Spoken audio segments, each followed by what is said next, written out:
CM योगी ने पुरानी building हादसे का लिया संज्ञान। राहत एवं बचाव कार्य के दिए निर्देश। मौके पर रेस्क्यू ऑपरेशन जारी।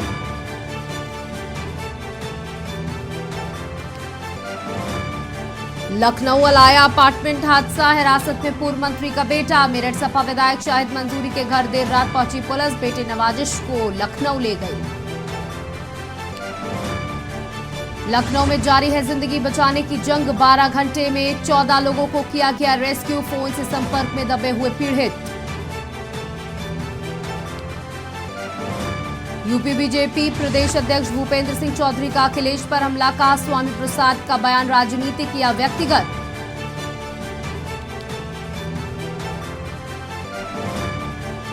प्रदेश अध्यक्ष भूपेंद्र चौधरी का अयोध्या, बस्ती और संत कबीर नगर दौरा। आज संवाद कार्यक्रम में होंगे शामिल। स्वामी प्रसाद मौर्य के बयान से सपा ने बनाई दूरी। शिवपाल यादव बोले, हम राम और कृष्ण के आदर्शों पर चलने वाले लोग हैं। आप देख रहे हैं के न्यूज, खबरों का सारथी। नमस्कार, आपका स्वागत है के न्यूज में, जहां मैं हूं आपके साथ सौम्या। बात करते हैं उत्तर प्रदेश की खबरों की, जहां जौनपुर में ट्रक ने बाइक सवार 3 लोगों को रौंद दिया। हादसे में तीनों की मौत हो गई। तीनों शवों को कब्जे में लेकर पोस्टमार्टम के लिए भेजा गया। सरोखनपुर स्थित अम्बेडकर तिराहे का ये मामला।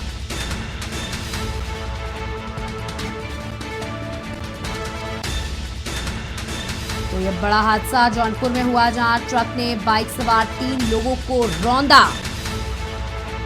हादसे में तीनों की मौत हुई है। सब बड़ी खबर हम आपको बता रहे हैं, जहां 3 लोगों की मौत का मामला। तीनों शवों को कब्जे में लेकर पोस्टमार्टम के लिए भेजा गया है। सरोखनपुर स्थित अम्बेडकर तिराहे का ये पूरा मामला हम आपको बता रहे हैं, जहां ट्रक ने बाइक सवार 3 लोगों को रौंदा। तीनों की मौत।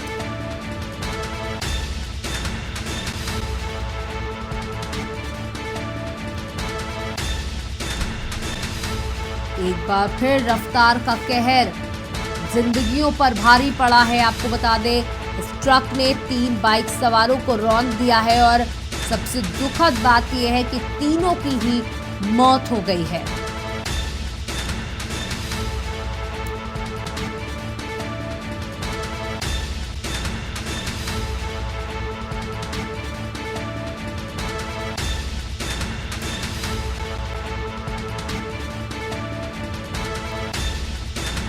वही खबर हम आपको बता रहे हैं, जहां बड़ा हादसा हो गया और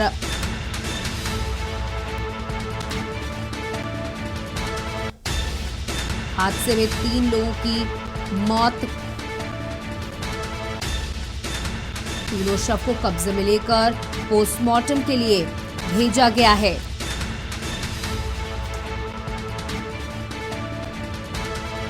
जौनपुर में यह हादसा हो गया। ट्रक ने बाइक सवार 3 लोगों को रौंदा। तीनों की मौत। पुलिस ने शवों को कब्जे में लेकर पोस्टमार्टम के लिए भेजा। परिजनों का रो रो कर बुरा हाल।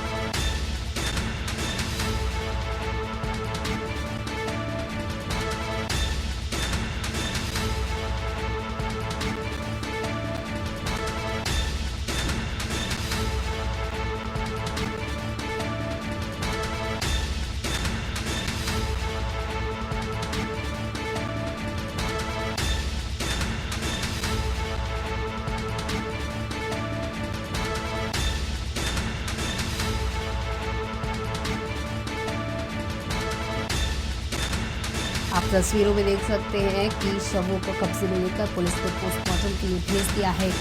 ट्रक ने 3 लोगों को रौंद दिया।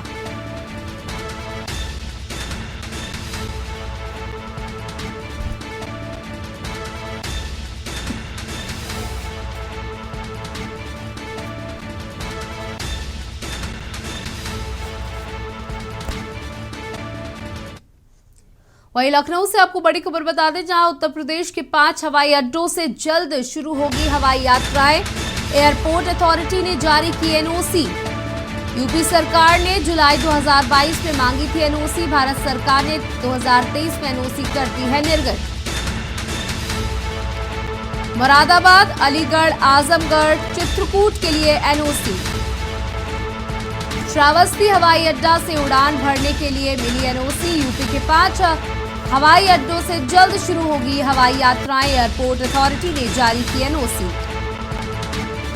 उत्तर प्रदेश के लिए एक और उपलब्धि, अब जहां 5 और जगहों से हवाई यात्राएं शुरू होंगी और इसके लिए मंजूरी मिल गई है। एयरपोर्ट अथॉरिटी ने एनओसी जारी कर दी है और बहुत जल्द ये उड़ानें शुरू हो जाएंगी। यूपी के 5 हवाई अड्डों से जल्द शुरू होंगी हवाई यात्राएं। एयरपोर्ट अथॉरिटी द्वारा जारी की गई एनओसी, जहां बता दें यूपी सरकार ने जुलाई में 2022 में एनओसी मांगी थी और केंद्र ने, भारत सरकार ने 2023 में एनओसी को मंजूरी दे दी, एनओसी कर दी है। और बता दें कि मुरादाबाद, अलीगढ़, आजमगढ़, चित्रकूट के लिए एनओसी मिल चुकी है। और श्रावस्ती हवाई अड्डा से उड़ान भरने के लिए भी एनओसी मिली, तो ये 5 जगह मुरादाबाद, श्रावस्ती जैसी जगहों से अब हवाई यात्राएं शुरू होंगी। उत्तर प्रदेश को अपडेट किया जा रहा है, हर दिन नई उपलब्धि उत्तर प्रदेश के लिए तैयार की जा रही है। जहां इन 5 जगहों से जब हवाई यात्राएं शुरू होंगी तो यात्रियों को काफी सुगमता होगी। लोगों को लखनऊ या दिल्ली नहीं जाना पड़ेगा। अब सीधे इन 5 जगहों से लोग सीधे हवाई यात्रा कर सकेंगे।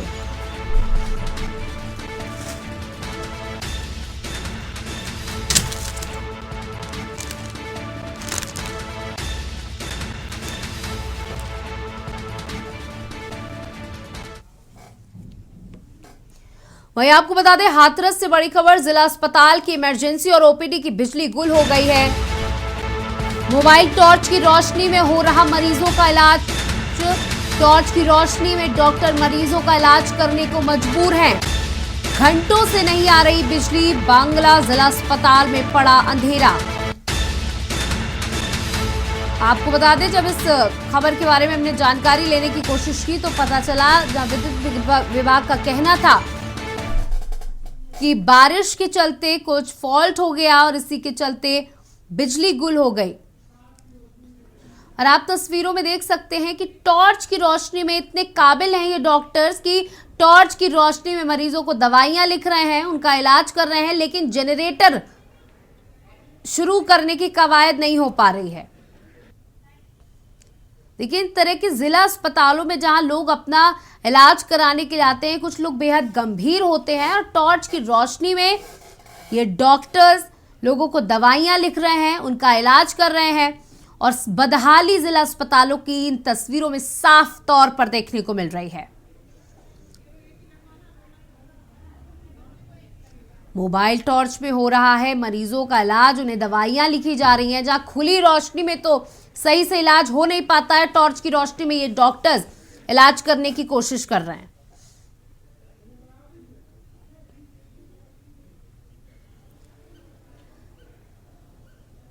देखिए, सबसे बड़ी बदहाली है कि जिला अस्पताल में जहां पर इमरजेंसी जैसे वार्ड्स हैं, ओपीडी है, जहां पर गंभीर पेशेंट, गंभीर लोग भर्ती होते हैं, उन्हें हर एक सेकंड की निगरानी की जरूरत होती है, लेकिन वहां पर कई घंटों तक बिजली गुल रही और डॉक्टरों को टॉर्च की ही रोशनी में इलाज करना पड़ा।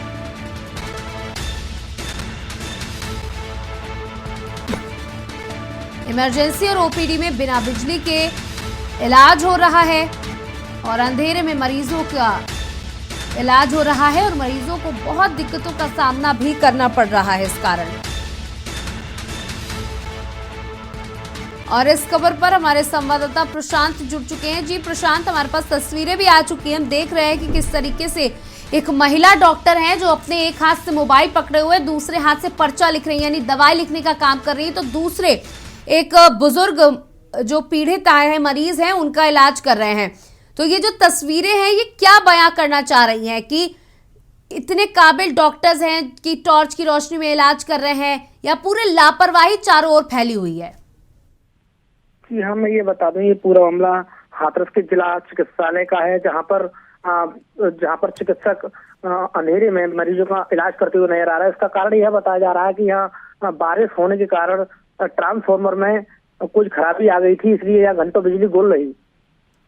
जी। और इसी कारण चिकित्सकों को यहाँ मरीजों का अंधेरे में टॉर्च से उपचार करना पड़ा। बिल्कुल, इस तरीके के बड़े अस्पतालों में बहुत सारी व्यवस्थाएं होती हैं, जहाँ पे जनरेटर की व्यवस्था होती है, इन्वर्टर की व्यवस्थाएं होती है, और सबसे बड़ी बात तो ऐसी जगहों पर लाइट जाना ही बहुत बड़ी एक गलती है। हाँ जी, मैं बता दूं, यह जिला स्वास्थ्य विभाग यहाँ हर महीने हर चर्चा में इन्हीं कारणों को लेकर चर्चा में रहता है। यहाँ पर इमरजेंसी में इन्वर्टर की भी व्यवस्था है और यहाँ जनरेटर की व्यवस्था है, लेकिन इन्वर्टर और जनरेटर भी उस समय काम नहीं किए। स्वास्थ्य विभाग के अधिकारियों से बात हुई तो यहाँ इन्वर्टर की वायरिंग में खराबी पाया गया और जनरेटर यहाँ चलाने का नाम नहीं लिया। बिजली ना होने के बावजूद भी यहाँ चिकित्सकों का अंधेरे में टॉर्च से इलाज किया। इन्होंने बिल्कुल भी यहाँ जनरेटर का उपयोग या इन्वर्टर का उपयोग नहीं किया। जी प्रशांत, बहुत बहुत शुक्रिया हमारे साथ जुड़ने के लिए। तो आपको बता दें कि जब बिजली चली गई तो यहाँ पर इन्वर्टर और जनरेटर में भी खराबी पाई गई।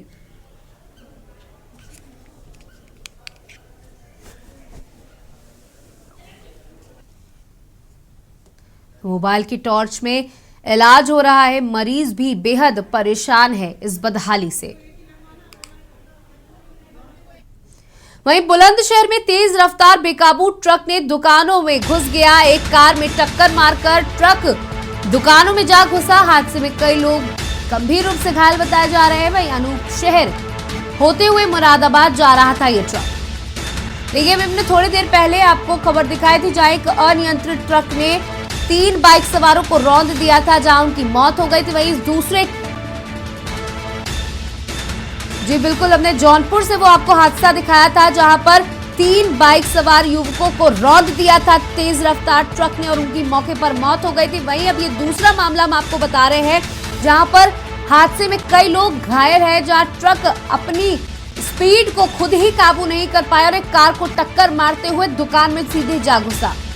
और इस हादसे में कई लोग गंभीर रूप से घायल हैं, जिनका जिला अस्पताल में इलाज भी जारी है।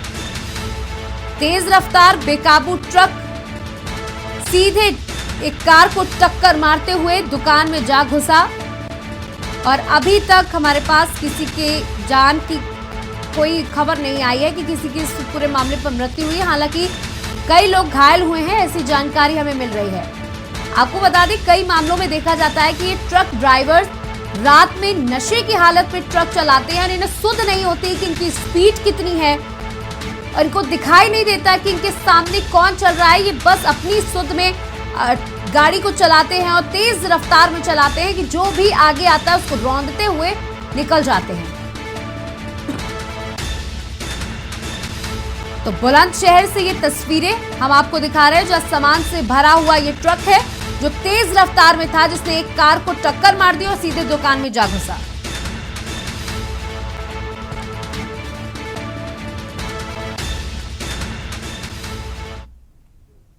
तो लगातार खबरों का सिलसिला जारी रहेगा। कर लेते हैं अमेठी की, जहां कोतवाली पुलिस का बड़ा कारनामा सामने आया है। सड़क हादसे में घायल 7 वर्षीय बच्ची की मौत हुई है। इलाज के दौरान ट्रॉमा सेंटर में मौत हुई है। परिजनों ने थाने के गेट पर शव रखकर प्रदर्शन किया है। परिजनों ने आरोप लगाए हैं कि पुलिस कार्रवाई नहीं कर रही है। एसएचओ अरुण द्विवेदी ने परिजनों को थाने से भगाया।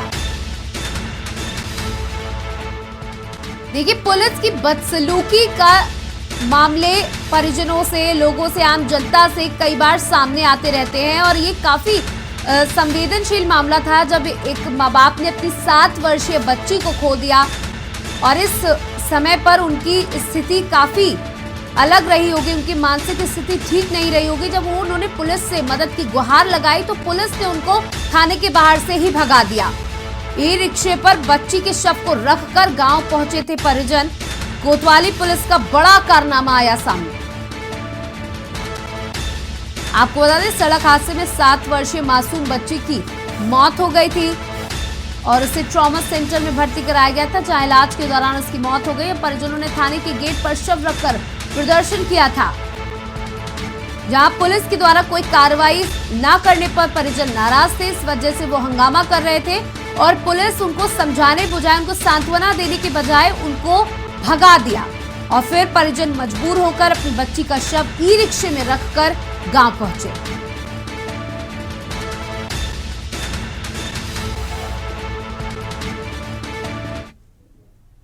वहीं खबर अब औरैया से आपको बता दें, जहां खंड शिक्षा अधिकारी कार्यालय में आग लग गई है। अज्ञात कारणों के चलते ये आग लगी। कर्मचारियों व फायर ब्रिगेड को सूचना मिली। कोतवाली क्षेत्र के पुरानी कलेक्ट्रेट कैंपस का मामला।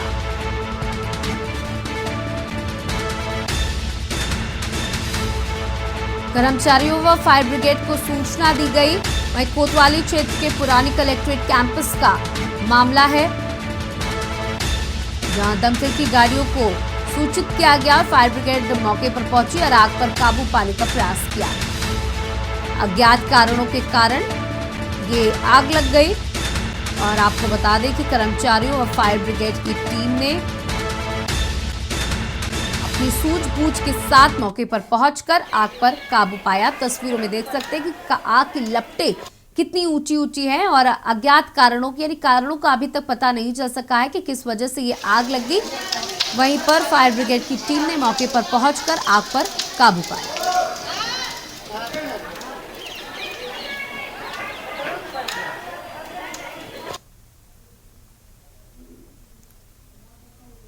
और इस खबर पर हमारे संवाददाता उमेश हमारे साथ जुड़ चुके हैं, उनसे जानकारी ले लेते हैं। जी उमेश, हम तस्वीरों में देख सकते हैं कि आग काफी लगी हुई है, लपटें काफी ज्यादा उठ रही हैं और फायर ब्रिगेड की टीम भी मौके पर मौजूद है। अब क्या कुछ स्थिति है? जी बिल्कुल, आपको बता दें कि औरैया जनपद के पुराने कलेक्ट्रेट कैंपस कार्यालय का पूरा मामला है, जिसके अंतर्गत खंड शिक्षा अधिकारी कार्यालय में भीषण तरीके से आग लग गई। आग की लपटें बहुत तेज देखी गई। अफरा तफरी का माहौल मच गया। पास में ही बने कांसीराम कॉलोनी में तमाम तरह के लोग रहते हैं। आसपास में हड़कंप मच गया। इस तरह से सरकारी विभाग में अचानक से आग लगना और भारी भारी लपटों को देखा गया। आसपास के लोगों को मकानों में खाली करवाकर दूर हटाया गया और कहीं न कहीं आग लगने की वजह साफ नहीं देखी गई है। जनपद के आला अधिकारी फायर ब्रिगेड मौके पर मौजूद है। हालांकि आग पर काबू पा लिया गया है। अब जांच का विषय है कि आग किन किन कारणों से लगी है। फिलहाल अफरा तफरी का माहौल मचा हुआ है कि इस तरह से घनी बस्ती कांसीराम आवास में जो लोग रह रहे हैं, तो काफी घनी बस्ती है। आसपास तमाम तरह के लोग रह रहे हैं और आग की लपटें बहुत तेजी से देखी गई हैं।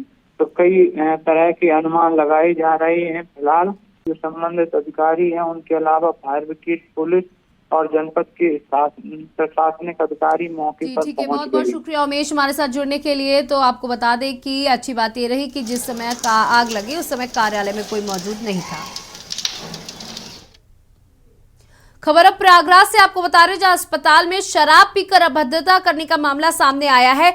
कौड़ियाहार सामुदायिक स्वास्थ्य केंद्र के अधीक्षक और 2 लोग अन्य को निलंबित कर दिया गया है। चिकित्सा अधिकारियों को तत्काल प्रभाव से हटा दिया गया है। डिप्टी सीएम ब्रजेश पाठक के ट्वीट के बाद ये बड़ी कार्रवाई हुई। मुख्य चिकित्सा अधिकारी ने कार्रवाई की है। नागरिकों के अलावा आशा कार्यकर्ताओं ने की थी शिकायत। चिकित्सा अधिकारियों पर शराब पीकर अभद्रता करने का आरोप लगाया गया था। अस्पताल में शराब पीकर अभद्रता करने का ये पूरा मामला था, जिस पर खुद डिप्टी सीएम ब्रजेश पाठक ने संज्ञान लिया था और उनके ट्वीट के बाद मुख्य चिकित्सा अधिकारी ने इन चिकित्सकों के ऊपर कार्रवाई करते हुए इन्हें निलंबित कर दिया।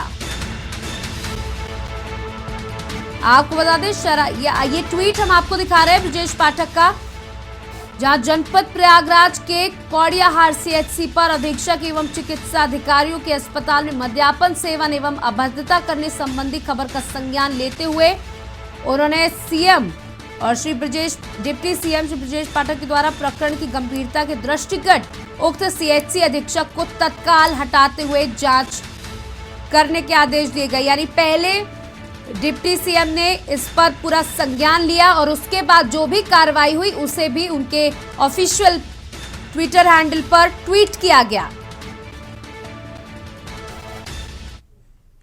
वहीं आपको बुलंदशहर से खबर बता दें, जहां ऑटो व ई रिक्शा चालकों से जबरन अवैध वसूली करने का मामला सामने आया। बीजेपी सदर विधायक प्रदीप चौधरी ने इसका भंडाफोड़ किया है। ऑटो चालक ने सदर विधायक प्रदीप चौधरी के सामने ये प्रस्ताव रखा था। वसूली में संरक्षण देने पर विधायक को भी देगा हफ्ते के रुपए, ऐसी बात सामने आई थी। जहां अवैध वसूली से वह खुद हो चुका है परेशान, ऑटो चालक का कहना है, इसलिए अब वह खुद करना चाहता है अवैध वसूली।